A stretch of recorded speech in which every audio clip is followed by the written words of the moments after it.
একদিন হযরত উমর রাদিয়াল্লাহু তাআলা আনহু কয়েকজন লোকের সামনে কথা বলছিলেন। এমন সময় এক ব্যক্তি তার ছেলে সহ আগমন করলে হযরত উমর রাদিয়াল্লাহু তাআলা আনহু বলেন, আমি তোমার ও তোমার ছেলের মধ্যে যে সাদৃশ্য দেখছি তা কাকের মধ্যেও দেখিনি। আগন্তুক লোকটি বলল, আমিরুল মুমিনিন, তার মা তাকে এমন সময় জন্ম দিয়েছে যখন সে কবরবাসী। এ কথা শুনে হযরত উমর রাদিয়াল্লাহু তাআলা আনহু সোজা হয়ে বসলেন এবং বললেন, তাহলে ছেলের ঘটনাটা আমাকে শোনাও।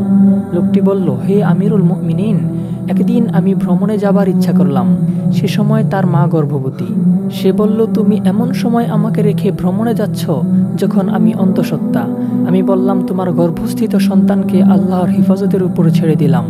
একথা বলে আমি ভ্রমণে চলে গেলাম। বেশ কয়েক বছর আমি ভ্রমণেই ছিলাম। বাড়িতে ফিরে আমার ঘর তালাবদ্ধ দেখে প্রতিবেশীদের কাছে জিজ্ঞেস করলাম, আমার স্ত্রী কোথায়? তারা বলল, সে তো অনেক আগেই ইন্তিকাল করেছে। তা শুনে আমি ইন্না লিল্লাহি ওয়া ইন্না ইলাইহি রাজিউন পাঠ করলাম। তারপর আমি আমার স্ত্রীর কবরের কাছে গেলাম। আমার চাচাতো ভাইও আমার সাথে ছিল। আমি বেশ কিছুক্ষণ কবরের পাশে অবস্থান করলাম। মাত্র কয়েক গজ দূরে ফিরে আসতেই কবরস্থানে একটি অগ্নিকুণ্ড দেখতে পেলাম। আমি আমার ভাইকে জিজ্ঞেস করলাম যে এখানে আগুন এলো কি করে? সে বলল, প্রতিদিন ভাবির কবরে আগুন পরিদৃষ্ট হয়। এটা শুনে আমি ইন্না লিল্লাহ পড়লাম এবং বললাম, এই রমণী তো পুণ্যবতী ছিল এবং সে তাহাজ্জুদ নামাজ আদায়ে অভ্যস্ত ছিল। আমাকে দ্বিতীয়বার কবরের নিকট নিয়ে যেতে বললাম। পুনরায় আমাকে কবরের পাশে নিয়ে গেল। আমি কবরস্থানে পৌঁছে গেলাম এবং আমার চাচাতো ভাই বাইরে দাঁড়িয়ে রইল। আমি একা একা কবরের পাশে গেলাম এবং দেখলাম কবরটি উন্মুক্ত।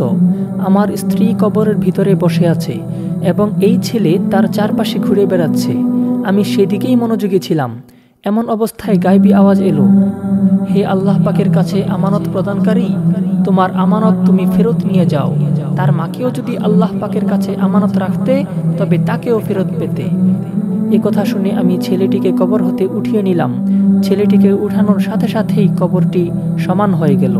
হে আমিরুল মুমিনিন, আমি আল্লাহ পাকের শপথ করে বলছি, ঘটনাটি সত্য।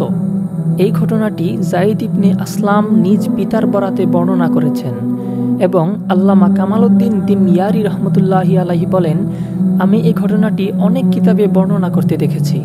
সুপ্রিয় দর্শক, আল্লাহর ওলিদের এরকম আরও অনেক কাহিনী শুনতে চ্যানেলটি এখনই সাবস্ক্রাইব করে ফেলুন। সবাই ভালো থাকবেন, সুস্থ থাকবেন। আল্লাহ হাফেজ।